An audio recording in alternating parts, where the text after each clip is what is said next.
Welcome back, motherfuckers. The movie you're making me watch today is Once Upon a Time in the West, 1968, directed by Sergio Leone. Were you guys ready? I just kind of started.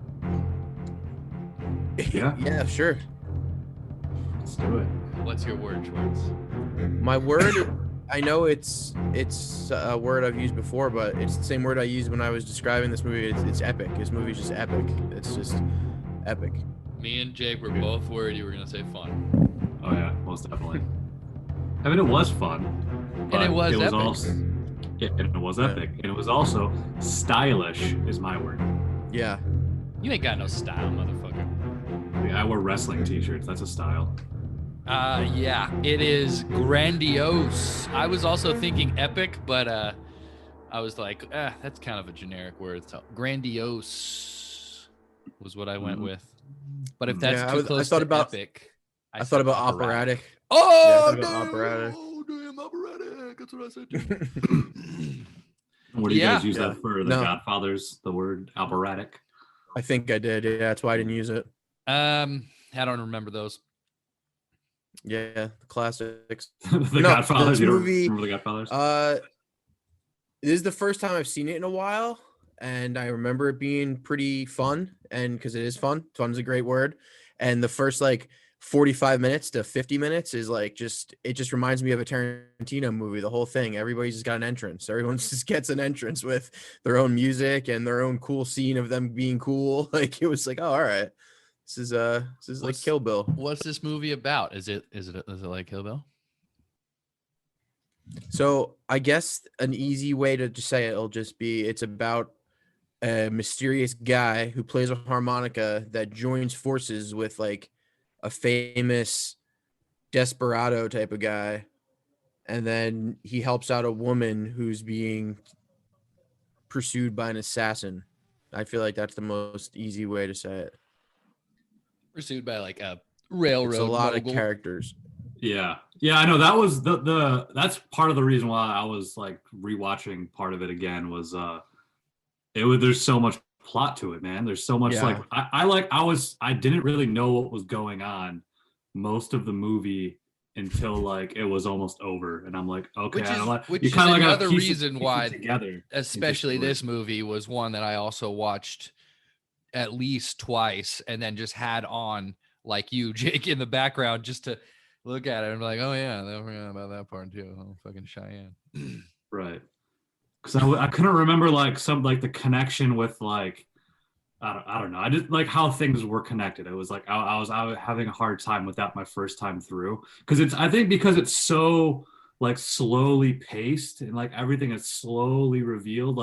You almost the real plot points come 40 minutes at a time. You don't meet everyone till nearly an hour into the film. Yeah, it's another one of those movies that throw it into Premiere for your weekend editing. You can cut out at least 2 hours of walking and looking at each other. Yeah. I guess there was originally an American cut that was 20 minutes less than the cut that we've watched on Prime. It was released in Spain and Italy and at this 2:45, and then they cut it down to 2:25 for the American audience because you really have to exercise patience with this one. It's a great movie and it looks great, but you gotta be patient because you gotta be patient. Because at first I was like, what the fuck when the opening scene was that? What's behind you right now? What the fuck? This just blurry dude walking that we see every now and then. Even from the first scene, I was just we're waiting with these fucking guys at the railway station. It's 10 minutes of them, these three dudes just sitting there, and I'm like, wrong beginning. What the fuck's going on? And then it got good once harmonica showed up. That was badass when he's reveal the guy behind the train, and then then it got interesting with that standoff. But before that, I was I guess because of how epic and iconic that scene is why I love it, but you're right. It's fucking boring for a while. There's nothing going on. I appreciate it. And I definitely liked once I knew where it was going, the second time through, I'm like, okay, cool. This is a cool open. But the first time I'm like, where the fuck are they going with this, man? But Nowhere. Well, it's No, they all stylized. die. That's the thing. It is It was exactly. stylized. That's The his word style. stylized. That it's taking a movie to where you've seen it 100 times and adding stuff to it to where it makes it different than what you've seen before. It's stylization. It's the close-ups of the eyes. It's the long fucking panning shots of fucking people walking. It's like there were some shots. I think the reason why I picked epic is because the music is also equally as epic as the cinematography, and it's like almost like they wrote the music specifically just for certain camera movements too. Like I read all about that. Like they scored this movie before they even shot this movie. Yeah, I saw something that like he played So the they knew score what they were going or to be. something. Yeah. How do you Sorry, do this yeah. with your headphones up like that? Yeah, he played the score on the set as they were shooting Yeah. the scenes. Which is pretty Yeah. cool. Yeah, I love the scene where she gets she's in the carriage house talking to the guy, and then she walks out, and the camera goes above the carriage house and it reveals the town. That was pretty fun. Oh yeah, that was Yeah. her opening That was scene, one of my her favorite reveal. Straight out of well, they got that shot straight out of this movie from the Back to the Future movies. If you remember, that's how they reveal Oh yeah, the that's town, at least the Western. Yeah, In the third one, that's exactly how they come from the 100%. train station and over the top into the town. I got a lot of Back to the Future vibes out of this, actually. I mean, this is very influential shit here. Like clearly very Tarantino. Obviously, let's get that out of the way. Like the shots, the close-ups of the faces, the music. The music was exactly like Tarantino. I would, if you closed your eyes, for us, if you closed your eyes and listened to this movie, you would think this is a Tarantino movie. I think for somebody who's never seen a Tarantino movie, they could close their eyes and watch a Tarantino movie and think it was a Sergio Leone movie. Well, that's what it is. Essentially, that's what it is. We know exact, in our context, that's my context because I knew Tarantino before Leone. Yeah. He takes the exact pieces of music and puts them all through his movies, especially Kill Bill and Inglourious Bastards. Like this soundtrack is basically the same soundtrack to Kill Bill, honestly. And the same guy, I guess, scored Hateful Eight. Hateful Eight, yeah. Yeah, Ennio Morricone. Ennio Morricone, yeah. Yeah. He won an Oscar for it too. It was the only Oscar ever won was for Hateful Eight. This the soundtrack is the most grandiose and epic part of the whole movie, I think. Well, it's the combination of the soundtrack and the camera movements. The camera, like I said, they wrote the music and they're like, well, we gotta keep the camera as good as the music. So they went and they designed the shots after the music, which is insane. Yeah. And what's crazy is that we're not very familiar with Peter Fonda, but I guess Peter Fonda, the guy who plays the villain, the assassin, he was a very, very famous actor who played a lot of good guy roles, like a Tom Hanksy type of guy. So when he played this role, it was a very, very big departure from what he did. I bet if we were Fonda fans back in the day, and we knew his movies, the reveal of his face, killing the kids and the husband. Oh yeah, would have probably been epic. I bet it would have been epic. I bet being in that time and watching this movie and being a fan of Leone's before and watching it, and then this one coming out, it's like another Tarantino movie coming out. It's like another Star Wars coming out. People went to it, and then on top of that, people went to it expecting one thing and getting something kind of completely kind of different, like a deconstruction of a Western.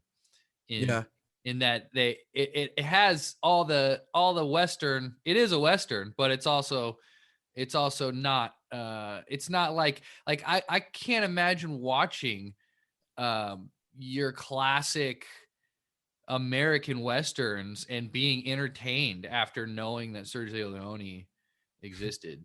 You know?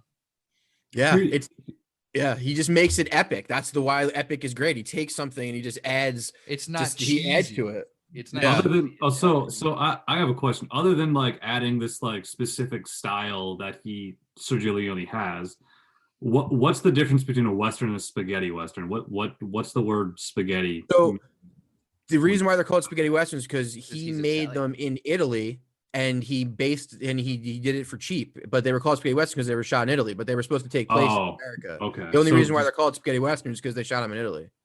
Okay. Yeah. I didn't realize. That's kind of funny. Just because he's Italian. I see. That's simple enough. Okay. Yep. So Cool.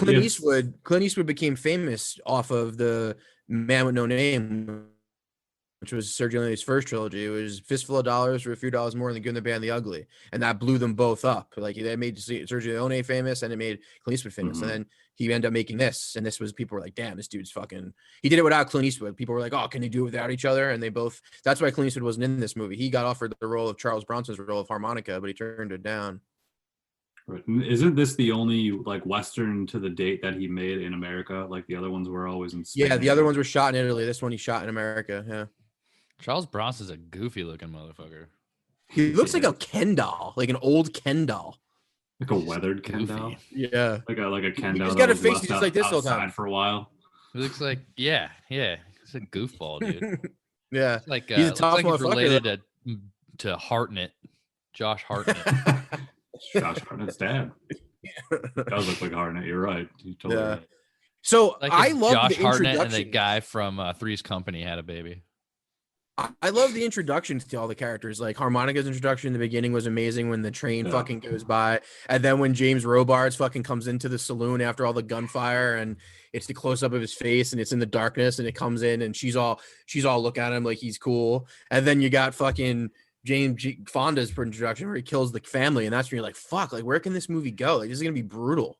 It's like almost when I was watching, like Anthony said, when you watch Pan's Labyrinth for the first time and the guy gets his face smashed and you're like, holy shit, like this movie can go anywhere now. Like I didn't expect that. And I feel like when he kills that family with those kids and especially though how they just kill the little girl first, like snipe her out, you're like, fuck, like damn, like this could go anywhere.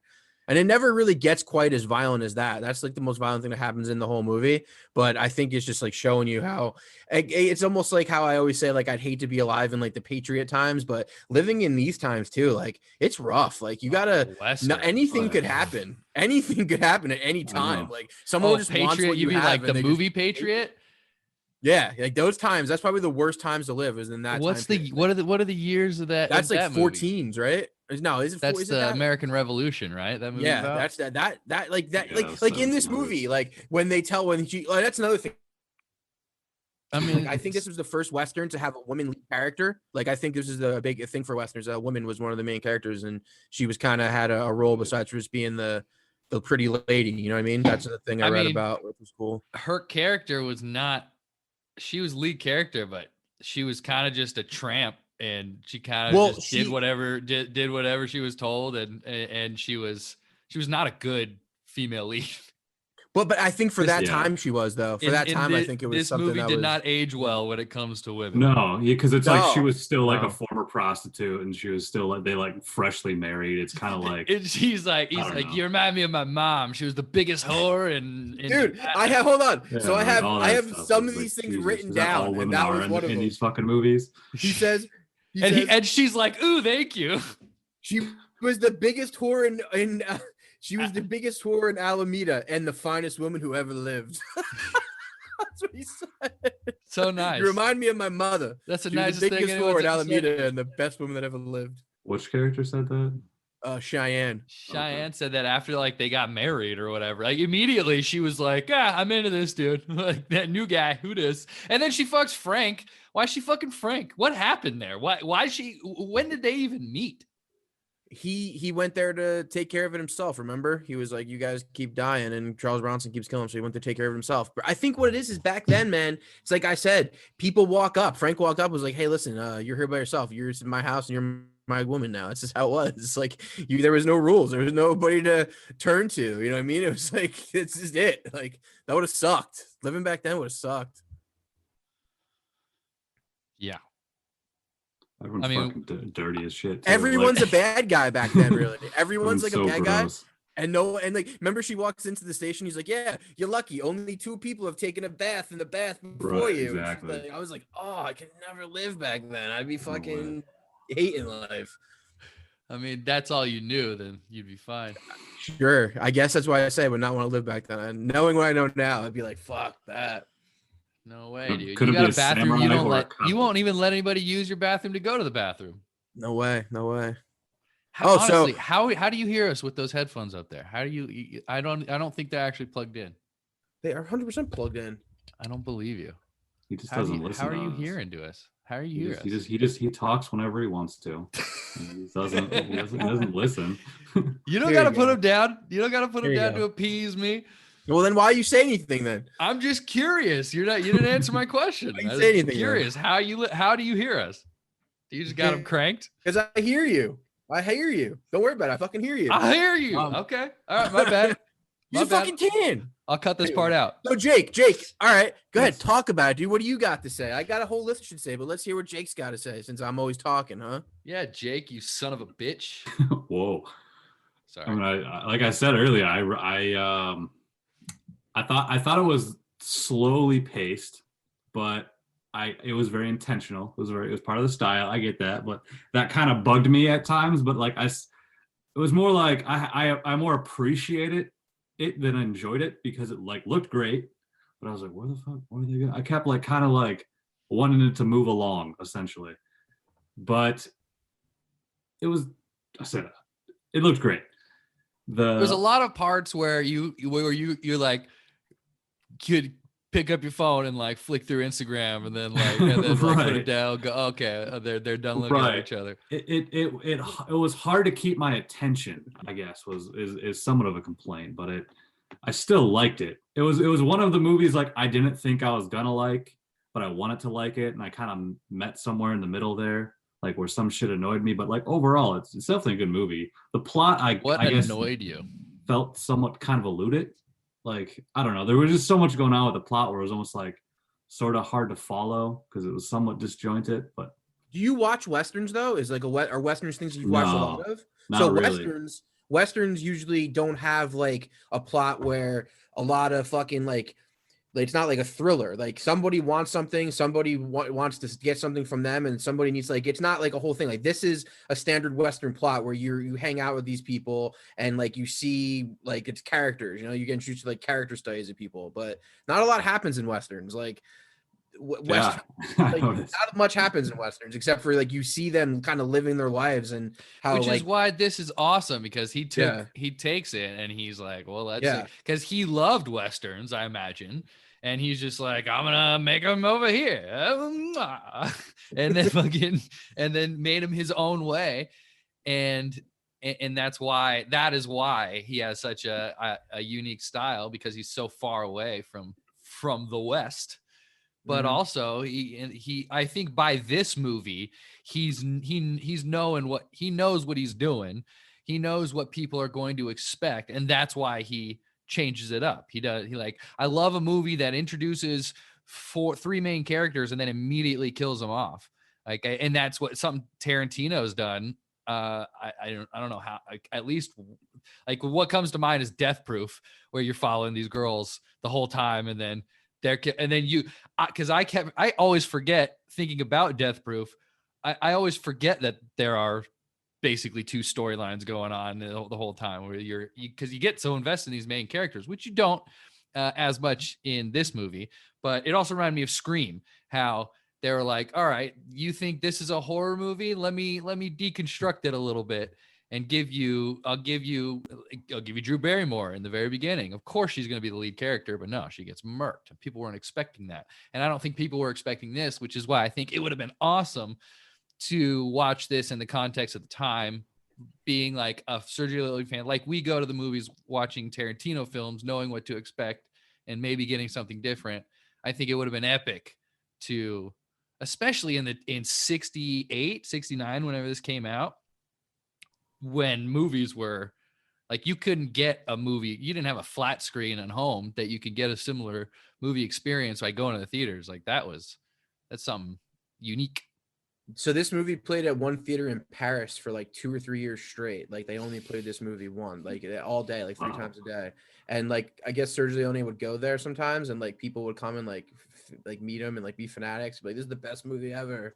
So this movie, I feel like this is just like you were just saying, like it gave people something they gave people a genre they loved, and they just amped it up. It was like, wow, like this is new. This is what I love, but it's also something new of what I love. So this is cool. But his other movies, but having said that, the Band with No Name trilogy, they are just as stylized. Like all the faces, like the close-ups, like the Mexican standoffs, like all like the whole like in the end of Good, the Bad, the Ugly, there's a 3-person Mexican standoff, and it lasts like 20 minutes of just like like in the circle. The music's like in the circle. The music's like and they're all just like looking at each other, and the eyes are going left, and the eyes are going right. Like it's pretty amazing. Yeah. So this movie isn't new in that aspect. Empire, of it. or is it Empire or Jedi in the beginning when they're in the Sarlacc pit? That's all straight out of Sierra Leone or Sergio Leone. So I would watch the documentary about the making of this movie, and it was said that George Lucas had the soundtrack to this movie in the editing bay when he was doing Star Wars, and it's true because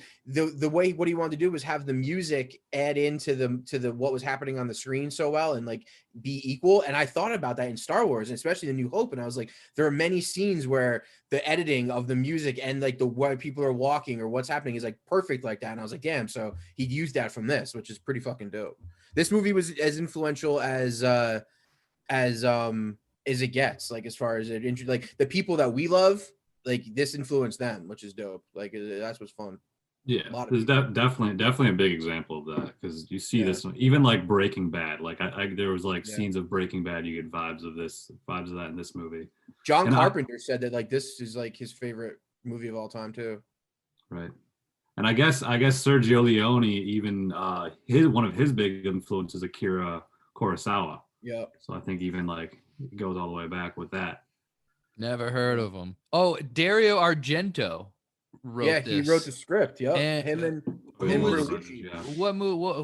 we watch one of his movies? What's his movie? Yeah, I meant to look it up. That's Deep Red. Cover you.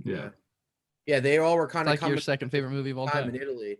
They all came up at the same time, and they kind of just worked together for a little bit. Because what's his name? Sergio Leone. He was an AD for a long time. If you look on his IMDb, he has like 35 AD credits. So he came up. He was a PA, then became an AD, and then was an AD on some big movies like Ben-Hur and some big Italian movies that had big action scenes. And he ended up directing like Second Unit, and then he kind of developed a style, and he got to direct his movies, and he kind of just like took it from there. That's how he came up. Damn. Yeah. Just rose in the ranks. Hey, that's like what we're doing, guys. Tonino Colli, the DP of this movie. I think his name's Tonino Colli. Did he do his other works? His other that's what I was just gonna ask. Other Leones? I think so. I'm not 100% on that. Because I'll give it a look. See. I mean, that's this. Other than the music, the cinematography, it's just, I think when it comes to what is so iconic about this movie it's got to be the cinematography, and probably all his movies is the cinematography in any movie that Morricone composed is going to be an epic score. I think those are the most iconic, the two most iconic things. My two favorite things from this movie are the music and the cinematography, and I feel like 100%. A lot of people would agree with those. I love how the music and the violence coincided together so well too. Like it was just everyone had their own music. Like Cheyenne had his own theme. That's my favorite part. And again, Star Wars, everyone's got their own theme. I'd love to see John Williams and Ennio Morricone in a room hanging out. He's still alive, right, Morricone? Ennio Morricone's like 90 years old. Because I remember what you said he did Hateful Eight. I remember hearing the story of them like, well, we want it to sound like a Sergio Leone movie. And they're like, well, why don't we just call Ennio Morricone? Is he even still alive? Let's get him over here. That's cool. Well, also, I love how the practical harmonica was so awesome, because when I realized, I thought I saw this movie a long time ago, and I didn't remember that he actually played that tune all the time. He played that. That wasn't just a tune, and I thought that was dope. The only part I hated is like when she's at the house by herself for the first time and she hears that and she goes out there, she's like, who's there? I was like, you know who the fuck that is? There's only one guy walking around that goddamn harmonica playing that goddamn tune, bitch. You know what I mean? Like if I heard that, I'd like, know who he was. No, she saw him in the fucking saw him in the bar. That whole scene in the bar. Yeah. They saw each other. Do you play or do you just shoot? Or do you just play or can you shoot too? Yeah. Great lines, a lot of iconic lines coming from this movie that I really never realized. I've heard that line. Do you play or can you shoot too? I've heard that line. Yeah. I mean, a line I'll never forget down. Is "You remind me of my mother." The line I wrote down, he not only plays, he can shoot too. Yeah. Well, he says that later after he asks him, and then he asks him if he can shoot or if he can cut too, and he Oh cuts him yeah, free. yeah. It's good. It's a She was the playful biggest whore in movie. Alameda and the finest woman who ever lived. I liked how playful it was. Oh yeah. When it comes to, because I just feel like, and I'm no Western expert. It's not my favorite genre, but I forgot what I was just gonna say. Yeah, like I appreciate the influence of the Western genre. It's like I don't really like the Western genre per se, but the influence of it is definitely has rubbed off on a lot of movies. I feel like I appreciate regular American Westerns weren't as playful as this is, or they're not usually as I fun could see that as this one is. because Certainly I not kind as of epic and stylized. because like I know like my dad and like my granddads were like really into westerns and like but they were all like the John Wayne type stuff and I think the Clint Eastwood stuff too, but I remember more so seeing John Wayne on the screen than anyone when I was a kid when it came to watching stuff with my elders. And those are very like black and white, black hat, white hat. You got a robber. They're usually fighting Indians, which Sergio Leone, I guess he purposely strayed away from that of making Indians not like or Native Americans not the villain in all of his movies. In fact, this is the only movie that they are portrayed in, and they're portrayed as like the slaves that they were brought over, and they were like, you know, being brought off the train by Sergio's keeping it real. He's keeping it real. This was the 60s by then. He was more progressive. And then you're right. You're right. This is fucking Westerns. 68. I forget that. I mean, Italian hippies. When it comes to movies, it's not that old of a movie. No. Yeah, when it comes, because Westerns were like some of the earliest shit, like back when. Like the 1600s. Yeah. You know who another filmmaker who I really feel took a lot of influence from these movies is John Woo. John Woo is fucking all over these movies. From really the epicness and the music. For sure. The epicness. Yeah, like the I guess I don't see any Face Off. I didn't feel any Face Off vibes from this movie. I definitely felt vibes from other shows and movies, but Face Off never came to mind. It's a different genre for sure, but it's there's, you know, the gunslinging is for sure.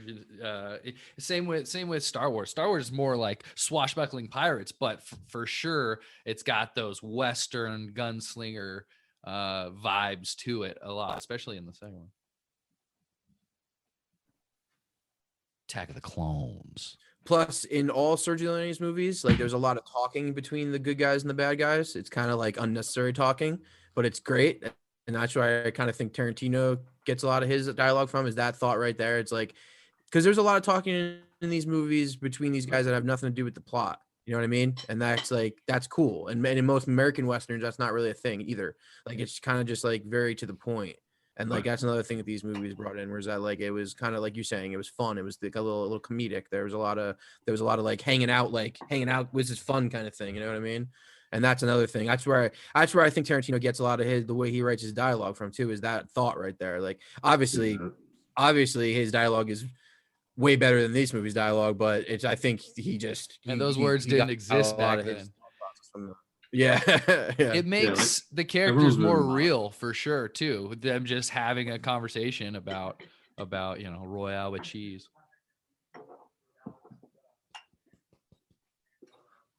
Yeah, I mean the whole thing was like you can clearly see the Tarantino. That's what I kind of enjoyed about it the most. I haven't watched some of The Good, the Bad, the Ugly.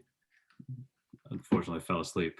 But I watched some of that movie good, huh? just to watch, like, just to see some of like the more of like this dude's style, more of Sergio Leone style, and it was the same direct DP as this movie as well. How did the style compare? Is the cinematography the same? The music's obviously is not the same, but music is very, very much the same vibe. I think this one had a little bit more of like a colorfulness to it. Maybe that was just like a new like edit or something, but it seemed a little bit more like brighter and more vibrant as the Once Upon a Time in the West. And I think the landscape I liked a little bit more, but like, it wasn't too much of a difference. And like other than the good, the bad, the ugly, it felt a little bit more like slightly more comedic, slightly more like little goofier, but not too much. Like the introductions were more like bigger, like they would like freeze frame them and slap the side of it like the good. And then like when the next dude came up, like he would do his little introductory scene, like the bad, bum, bum, bum. And that's his third one of those too. So Yeah, probably taking a and lot more leeway in slapping you in the face with it. Dude, It's have you guys ever? stylized, man. Just It's stylized. yeah, exactly. It's all style. Have you guys seen the good, the bad, the weird? Yeah. It's like a Korean movie, right? Yep, Yep. Korean. Yeah, It's on a train. Yep. Yep. No, Yeah. no. It's a It Western. it starts on a train. Starts on a train. Oh, Yeah, you're but right. but it's pretty much a Western too. Like, Yeah. and it's Comedy. very Is it kind of comedic? Yeah. Mhm. yeah, it's slapsticky great. a little bit, but it's Great great. It's very much No, like I haven't based seen it. after the good, the bad, and the ugly. Because I know there's a standoff and everything at the end. It's all just they're three different stories. I recommend it, but those are all good movies. It's by Jin, what's his name? Kim Ji Woon, I think is his name. Same, Same dude that did that other Korean I movie. Saw the Devil and some other ones, some other great. He has a lot of great movies. Song Kang Ho is in The Good, the Bad, the Weird. He plays the weird, and we all love Song Kang Ho on this Hell podcast. yeah, we do. Shout out to Song Kang. Shout out to the big Shout cat. out to Song Kang. Meow. Yo, by the way, the big cat is now listening to our podcast. Oh, thank Your God. No, he's idea of not. posting the video. Yeah, no, he showed me. Your idea of posting He that couldn't even behind the find it. scenes is pretty I fun. sent him a link. That it was Oh, funny. okay. He didn't realize there was an app for podcasts. He just thought it was on his Apple Music. But I got him. Apple Music? No, that's not. It's. There. Yeah. Well, I got him. I even looked on iTunes. I was like, once I sent oh, him it's the probably link, he because you got it. looked on iTunes and iTunes probably, Yeah. but iTunes has it. I looked on iTunes and we're clearly there. You could literally Google making me watch movies and 5 links will come up to listen to. You could have gone to the link on the post you looked at and liked, and you could have watched it. Anyway. Yeah. Big. So cat. he's the big watching. cat. He watched Meow. Mank, and then he was going to listen to the podcast. All right. Have you guys seen any Fonda flicks before this movie? Yes, I'm sure I have. I watched him with my grandmother back in the day. Did you watch this movie before? Did you watch those before you saw this movie? Yes, but I didn't know him well enough to be like, oh, that's that guy from that movie. Why would he be in this movie? I was a kid. See, that's a thing. Is at for the first 30 minutes of this movie, all the cowboys looked the fucking same to me. I didn't know who was who. I literally didn't know who was who. Like Jake, I was Right. like confused, and I for a good portion of this movie, I didn't know what was going on. And as much as I like to go in blind, I went on Wikipedia and I just looked up a synopsis for this movie, and it was it gave me, and even that, and it made me more comfortable because nothing is 100% clear. Like, we don't know who this harmonica guy is. We really, I mean, we finally figure out where he came, but we still don't know like why he was in that situation back then. We just know that Frank put him there. Like, we don't really know any backstory on anything. But so I was like, all right, I'm supposed to be a little confused.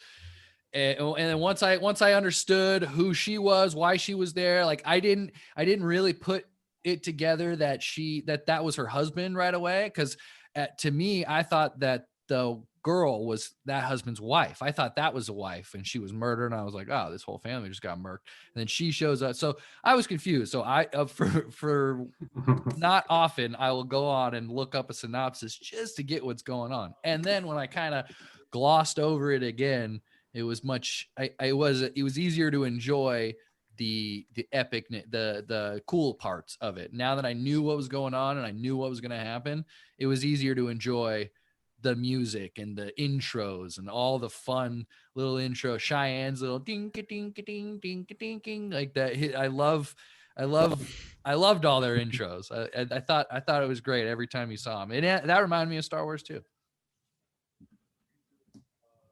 I don't know what I was talking about. I mean, I know you guys said the beginning was boring, but I thought the beginning was awesome. Knowing that it was coming, and like when I watched it, because I watched it twice. But I think every shot is cool. Like the guy realizing that if he just lets the water drip on his hat, he can drink it, and then the guy fucking with the fly with the gun, like, yeah, I guess there was no dialogue, but it was still pretty goddamn interesting and fun. It was like, all like right, this is cool.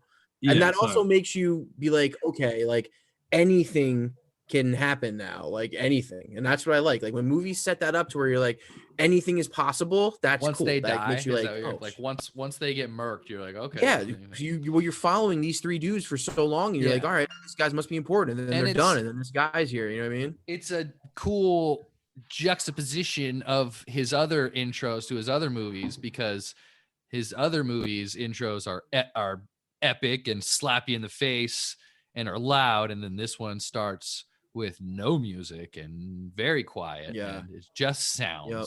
But that, I love that. Yep. That's one of my favorite things. I've said it before about Tarantino, and I know that it comes from Sergio Leone, is those constant nagging sounds in the background that are just always there, and you don't even really know what it is. It might cut to it every now and then, and it adds that tension. It adds the reality to it too. The reality of the West, which is just vast and boring for the most part. It's like it's not like you're walking around in the 1700s and or 1800s, whenever this is, and Marconi's music is playing in the background. It's vast and quiet, and you're just hearing noises from windmills. yeah, that's a good point. It does have that immersive quality to it, like kind of brings you into their world of like I said, like the beginning felt like I was just waiting with these dudes for something. I'm just like, fuck, we're just waiting. All right, what are we doing? I wouldn't call it boring either. I mean, I could see how someone would say it was boring, but I wouldn't call it boring. I don't want to call it boring necessarily, but I think the first half of the movie, like the first, because it's 2 hours and 45 minutes. I think the first like hour and 50 minutes is really, really good, and it's really, really interesting. I kind of think it falters a little bit in the end, whereas like all this epic shit happens, and then the resolution isn't that amazing. Yeah. And like the coolest part of the ending is when she's like, hey, you should come back one day, and he goes, yeah, one day.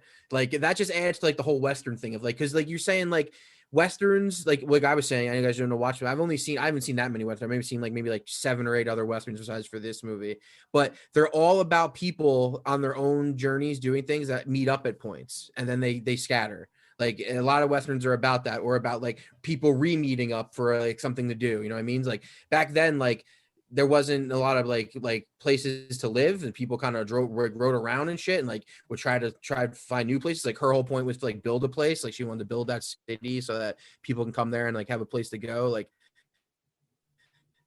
that's like usually what it's about. So that was like fitting. You know what I mean? That's kind of like what like the American Westerns, like John Wayne and shit, like did. Like he would just show up at places, like and he would like know people. You know what I mean? That's just it. It was kind of like a big social club with people riding around and getting in on like adventures. Buffalo Bill, when Buffalo Bill came through town, or Wild Bill Hickok, when he came through town, you knew who he was, and he's famous Wild Bill. Yeah, exactly. That's harmonica. He's famous around these parts. But he wasn't. He was just he just kind of shows up behind trains. Did he get off that train, or did he just appear there? I don't know. I think he got off that train. He just got you know what's a modern day Western that is a Western but isn't, because it's made by the Coen brothers, is there No Country for Old Men. No Country for Old Men is a Western, 100%. I love that movie. That's probably that might be my favorite movie. Yeah, that's a Western for sure. Such a good movie. Yeah, just think about it. It's just 2 people meeting up, get involved in a situation where one of them dies and the other one just leaves in the end. Like Spoiler. What's his face? Javier Bardem, like leaving in the end is kind of like just somebody driving like harmonica riding off on his horse. You know what I mean? It's like he got on this adventure and now he's gonna go get another adventure somewhere. Shit goes down and nothing really gets resolved, and it's over. Mean, it gets resolved. Yeah, it got. I mean, not that movie. Nothing really gets resolved, but he gets what he wanted. I mean, he's been searching for this guy since he was a kid, apparently, and this is the end of that search. So that's kind of cool. But yeah, I think the most exciting parts is probably the very beginning when the kids, or when they get shot. Other than that, like all the violence is almost more slapsticky than throughout the whole, except for the very end, which becomes very epic for a very quick shootout. But I imagine that's how most shootouts were. They weren't these long drawn out, reloading and shit. It's 1-2 shots and somebody falls. Someone's dead. Yeah. There's if you either of you guys have seen Barry Lyndon, right? No. So there's a scene in there. So Barry Lyndon is just, it's an almost like an autobiography of a guy named Barry Lyndon, how he kind of just like schmoozes his way around London in that time period, like romanticizing women and like just using their money and places to live and shit. And he ends up getting in a duel with this guy because he like did something with his wife. And the duel back then was literally like you challenged each other and you each got a gun and you walked like 15 feet each way or 10 feet, whatever it is, and you both shoot. And in the movie, the other guy's gun goes off by accident before he gets to shoot, and they're like, well, you don't get a reload. So Barry Lyndon gets to shoot by himself before this dude gets reloaded, and he gets to kill the guy, and then like he just gets away with it because of that. And it's just like that's just like that's another Western kind of thing where stuff like that. That's like life, you know what I mean? Like that's how they took care of shit. Yeah, that's how it went. Like that's just how it was. Living dude. back then, man, like it's just different. Like I feel like enjoying life was a different thing. Like you don't enjoy life back then. Like in like people didn't enjoy life back then. Cities, there is a thing called mutual combat, which is basically the same thing as long as both parties agree to fight. Then it's totally legal and they can fight until they're done fucking fighting. And the cops don't need to step in. Nobody needs. So to is it like in. physically like fight with? Physically, is it like fighting or can they like shoot each other too? So there's no weapons involved. I don't know. I don't know if it extends to weaponry. I just know it's called. Let me ask you this: what happens if someone dies? Then nobody's at fault. If they both agree, both parties agreed to the fight, then it's mutual combat. It's they are allowed to do what is necessary to be done. Just sounds That's like today. Texas shit, dude. That's Texas. No, I don't think it's Texas. Actually, I think it's like in Oregon somewhere. Oregon's also fucking like whatever. Like I think all drugs are legal in Oregon. They're wild up there. It's basically Wild West in like a different way. That rhyme with schmatzis. Oh really? Yeah. Well, I mean, in some areas. I was about to say, dude, I got to go to Oregon, but I don't want to go hang out with schmatzis. Also, you said it right after I said that, you weirdo. Well, I was about to say it before that, and then you're like schmatzis, and I'm like, you don't want to be associated with schmatzis. I live in Oregon for a little bit, but like, there's tons of hippies and shit. It just depends on where you go. It's a lot of weird. Isn't that? There's a lot of weird militia towns and shit, but there's also like a bunch of like hippie towns. So it depends on what town you're in. It just depends where you are. Yeah, I mean, depends which town you where want to I'm from in Central California has a very high schmatzy reputation. Really? I did not know that. Oh yeah, California. Go. You need to just get on the 5, hit the 99, and drive up north, right in the fucking middle, and you will go to a place called Kings County, and don't be not white. Then you'll be like, what am I doing here? We just lost all of our fans. I'm sorry. Yeah, we just lost all our fans from Kings County. Okay, I'll let them know. All right. Hey, fuck Kings County. All the Nazis from Oregon that listen to this podcast are gonna be like, the fuck? No, they're like, shout out. So those Proud Boys. What do you think is the most influential thing? What do you think Tarantino takes the most from Sergio Leone? I think it's the music. Movement. I think it's the camera movement and music combined. Like it's the camera. Yeah, dude. Like those close-ups. There's not only the close-ups, but like there's shots from these movies that I've seen in Kill Bill, or I've seen in Inglourious Basterds, or I've seen in Django. Like shot specific, like the exact shot. Like it's just it. Like, and I think he takes the three things that I think Tarantino takes most from Sergio Leone are that is the camera movement and the blocking, and the way it coincides with the camera movement, and the like I said before, the idea of the characters not only having to care about the plot. I think those are the three things that he takes most. The characters, what? The characters talking about things that aren't in the plot. The characters like living an actual like everyday life that doesn't involve the plot, like that. I think he takes most from this too.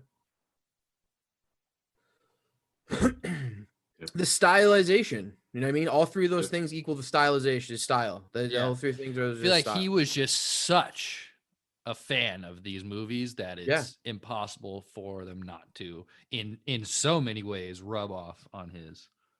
Which 100%. thank God for Right. Sergio Leone. Yeah. I mean, Because then we Tarantino wouldn't have takes it and Tarantino. makes it his own. Like, there's things that he takes it and he might even make better than Sergio Leone. You know what I mean? Like, arguably, any movie Tarantino's made is a better movie than a Sergio Leone movie, in my opinion. But it's just, but at the same The time, story, like, you can't. story's Yeah. everything. Story's Yeah, everything. For sure. I think Tarantino's known for his story and his dialogue, and then come along with what's the DP's name that started with the Kill Bill series? Robert Richardson. Come along with Mr. Richardson, and they've just become the thing, the sort of like style. that. Yeah, Yeah. that's the new style for sure. Because you definitely see it in the Kill Bill was kind of the part where you definitely start seeing it in his work. That's because he's always had the story. He's always had the dialogue. He's always had the twists and turns like that, and that none of that is ever like copying. Influence is influence, but everything he writes is his own. Oh, yeah, It's not even his own take on something. It's his own fucking something. It's its own thing. So to add in then now add in a visual style, and then for Hateful Eight give him Marconi. Come on. Yeah. It's the look and the feel. That's definitely what it is. I think that's the main things that stand out. Especially with, like I said, the Kill Bill, Django as well, and then the Hateful Eight. Those are the three I see the most with the Tarantino vibes. Also, Inglourious Bastards. Inglourious Bastards, yeah. Like the scene in Inglourious Bastards that could be straight out of this movie is the scene where they're on the fucking little place, like the little dam place where the bear Jew comes out and like the camera's moving up and down and like it's like that's straight out of this movie. That's true. Just unnecessarily grandiose. Yes, exactly. Hold on a second. Okay. Fine. Why don't you walk away and then we can keep talking and then you can come back? Who is it? I don't want to just like stop the podcast. Who is it? It's probably getting work thrown at him again. Do you think? Yeah, it must be nice. Do you think this movie aged well, other than like how they treat the female character? Yeah, I think like the style, I think is still relevant. I think that was obviously like the thing. Like I definitely took most out of is the style. I think you probably did too. Little weirdo. Yeah, put some pants on, you weirdo. Yeah, I thought so too. I think today this movie is just as relevant as it was in '68. But in, like I said before, '68, that's not that long ago for fucking good movies. So I guess it's nothing to be surprised about. Although there have been movies in the '60s that sure as hell didn't age as well. Yeah, I mean this kind of at least is like old enough to be considered a classic for sure. Definitely, this was definitely one of those. Yeah, but it's just it was just done so well that I think it will always stand the test of time. Yeah. I think my only complaint would be like I guess probably the story. I mean, it's a good story, but it just doesn't really didn't really do it for me. I think the story arc that I love the most was like inside of the whole movie was the harmonica. Sure. Because like we didn't really like exactly know what he was doing. We kind of knew he was looking for Frank, but like we didn't really know why. And then I thought the reveal to that, like how he gave him the harmonica and then killed his brother, was just like that was fucking. Well, he just kept that harmonica ever since. He put it on a rope and hang it around his neck and kept it ever since.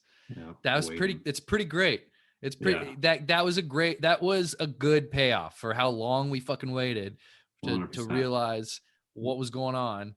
And that was the end of the movie, right? That was pretty much the last 45 minutes of the movie that the duel happened, and then he slowly walks back into Cheyenne. Cheyenne got shot somehow. How did Cheyenne get shot? I don't even remember. I think Morton shot him, or one of Morton's. One of those goons. Can't fucking What was it? remember. I don't even remember. I don't even think I don't even think we saw it happen because I rewound it a couple times. The first time I watched it, he walked away and then he shows the bullet wound and I'm like, what? I must have missed something. So I rewound it once to the duel. So it happens well before the duel. I think it happens before when he goes, when she goes, what's he doing outside? He goes, he's whittling on some wood. It happens before that. I think it happens right before that. I don't know. I was confused on that part, but that was I mean, I don't know. I don't know if that was necessary to kill him off, but whatever. Yeah, whatever. I like that character. I liked him. He was the unexpected comedic kind of, because at first I was like, oh, here's just another bandit. Like weird, like this is crazy. But then you realize, he's cool. He's a bad guy, but he's a cool guy. Everyone's a bad guy, and everyone kind of was, in his time. Because he just kind of became because what was his like backstory? He was essentially like one of the Frank's dudes, and then like Frank fucked him over, and then he kind of just left on his own, more or less. Because I know he was trying. They were like Cheyenne? fingering. Yeah. Because I know they were fingering him in the sense that he killed the McBain family, which he didn't. Obviously, it was Frank and some other goons. But like, was he part of? He was part of that group, right? And then he just was like. Was he there? He wasn't. No, he wasn't. He wasn't. No, he wasn't part of the killing of the family. He just got. He was. Got blamed for it. Schwartz is back. Was Cheyenne? Was Cheyenne one of Frank's crew? No, he was part of his own crew. He was kind of like he was a criminal too. No, but he was part of his own crew, so he did his own thing. He just broke out of jail, but I didn't. Did we know why he was in jail? No. And Another do we adventure. know how he got shot? In the end? Yeah. He got shot in the gunfight, didn't he? In the gunfight? You mean like the one that just happened like behind Jake? The one with the gun pointing out of the sign? No, it wasn't that one, because that was the one that they were trying to kill Frank then. All right, keep going. You want I can hear through the lies? Yeah, I think I said all I had to say there. Yeah. You missed us talking. You also missed us talking about. Oh, we don't know how Cheyenne died. That's what we were confused about. Oh yeah. He got it's shot. probably I know how he got shot, but we don't know who shot him. Oh, yeah. I guess I don't either. He just kind of is like, oh yeah, by the way, I got shot. I'm gonna die, and then he doesn't even we don't even see him die. He just like, it sucks. See you guys. So like that. I think he gets shot right here in the scene that's happening right there where Morton dies. Is it? Does Morton shoot him? Did Morton shoot him? I think Morton shoots him, dude. Or no, no, that's Frank. in that scene. Oh, never mind. Does Frank shoot Morton? Is Frank and Morton the same guy? No. Oh my god.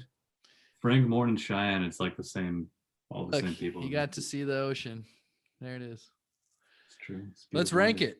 Unless you got some more to say there, Mem Schwizzy, no head fizzy. No, I think I think we said a lot about this movie. I liked it. Had some great. That. I think the editing. All right, hold on. I'll keep going. Oh, okay. The editing Here was we go. great too. The editing had some really cool parts. Especially my favorite part in the editing was when Frank shoots the little kid in the beginning and the smoke comes out of his gun and it cuts to the smoke from the train as it's pulling in. That was pretty fucking cool. I really liked that. Clever Gal. Yeah, they did. There was another door shutting where someone slams something shut and then it's Claudia Cardinale opening that door. How hot is she though with that hair? Whew. Yeah. Whew. Whew, Dolly. Hot for those times. She reminds me of my mom. She was the biggest whore in Alameda, but everyone loved her. Indeed. That's a direct quote from the movie. I am not actually speaking about my beloved mother that way. Yeah. I like that everyone's a bad guy in this movie in their own way. I mean, Harmonica definitely killed people. He was out to kill Frank, who was the biggest bad guy, but he was only a bad guy because he killed people too. I feel like that was vengeance. Everybody in the Wild West is really only looking out for themselves. So you got to kind of be a bad guy at all times. Yeah, it low key became a revenge movie. Yeah, for a minute there. It did about 2.5 hours in, it became a revenge movie. very quickly. Like, oh, that's why he did it. Fucking cool. It was a good payoff. That was my the favorite payoff arc. That was my favorite absolutely scene. worth it. Yeah, for sure. Absolutely worth it. If this movie was remade today, would it cut an hour and 45 minutes off of it? For sure they could. And would it be the same movie? Probably not, but it would. Would you get the gist of it? Yeah. Hold on. I mean, keep going. No, This we're was ranking. I think. Let's rank it. Jeez. We don't need Schwartz to rank. Yeah, like if this He was can a hear us without his Tarantino headphones on movie, anyway. if this was a Tarantino movie, it would probably be just as long, but he would probably make it more. It would have been. He would have boiled it down. Yeah. To a lot more. Maybe Probably the with a lot more American action. 225 cut. There probably would have been more action. That's true. It would have been quicker. Quicker. That's what was like. That was it. Just some of these fucking shots. They just lingered. Lingered. It was just a lingerer with the shots. It was almost not satirical, cliche. It was like the cliche, but like many other movies that we've watched, this was where that cliche was invented. Is like those close-ups back and forth with the tense music. So at the time, it wasn't a cliche. At the time, that's what it was. Yeah. It was new. Even it was cool because of how new it was. Yeah, I think I said it earlier, but like the best way would be like, I think I appreciated this more than I enjoyed this, if that makes sense.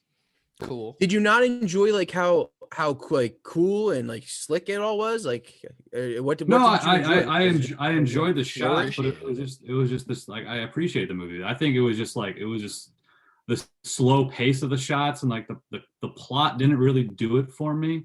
It was interesting, but it was just kind of like a little convoluted, and a little like the way it unraveled was just too Dear slow. Dario, couple notes on your old movie West. It was great. It's a good fucking movie. Like I said, it's really well made. I said it already, but who's Harmonica? Where does he come from? Harmonica's great. I love that character. Give us a little more backstory, Argento. Come on. Harmonica's the man. Yeah. So where do you rank it, Schwartz? You guys ranked it already? No, we ranked it. I ranked it in my mind. This is our 53rd film, and I'm gonna put it at number 27. It's pretty. Now, Vito, good. change that. Pretty middle. You're vetoing my rank? Yeah, go ahead and make it a little lower. Nah. Just kidding. I thought about making it lower originally, but then I think it set in more with me, and I kind of appreciate it once I watched some of it again and once I absorbed it a little bit more. But, cool. Number 27, right below 13 Assassins. Right below 13 Assassins, right under Paths of Glory. It's right above The Police Story and Indiana Jones, kind of in that area. I liked it more than Indiana Jones. It was like watching all three Indiana Joneses in one sitting. Yeah. All four. All right, though? I'm gonna put it at number I 23. didn't watch the fourth one. Oh shit. Number 23. Go 23. Interesting. I have that's let's see, 23 for you. That's right. Are you gonna put it above or below Brick? What'd you say? Schwartz. It's 23 would be above Brick, right? Let's do 22. Sorry, 22. Above Frighteners, above Frighteners, below Paths of Glory. All right, he's dropping Frighteners down to 23. I would say it's definitely better than Frighteners. This is great. I have also allocated a spot in the 20s, right under Sunset Boulevard. Mine's going at 21. So it's 21, 23, and 21, 22, and 26. This movie's going to rank high on the overall. So, well, it's going to rank all right. It's going to rank pretty decent. We're pretty on. We're all kind of agreeable. Actually, you know what? I'm changing this up. Hold on, everybody stop. Hold on. Pookie. Pookie, Oh, I'll man. change it up. Mark this down. I'm putting it at number. I'm putting it at number 16. So I'm going 16. Wow. Above Back to the Future, but under Indiana Jones. Above Back to the Future. Yeah, above Back to the Future, under Indiana Jones. I'm putting it right in between the Spielberg Spielberg class. I see where you're. I see where you're thinking, where your thoughts are with these, because there's some movies there that I'm like, yeah, definitely better than these. Yeah, that's what it is. Should we go right there? 16. 16. Nice. Once Good Upon a placement. Time in the West. I mean, High middles for everybody. High middles. it would. I could probably look at my list and change some things around. Yeah. Toward after like around the middle, I think it gets a little sloppy and like, yeah, I could kind of see why this is better than that, but this is I forget about ranked, movies so I'm sometimes good. too. I forget For sure. This is that. Last words on Once Upon a Time in the West. Approach with patience, but it's worth watching. Uh-huh. Watch this movie. Watch Once Upon a Time in America. Watch Once Upon a Time in Mexico. Watch Once Upon a Time in Long Beach. Fuck it. Watch them all. Hell yeah. Once Upon a Time in Hollywood. Once upon a time Also in great.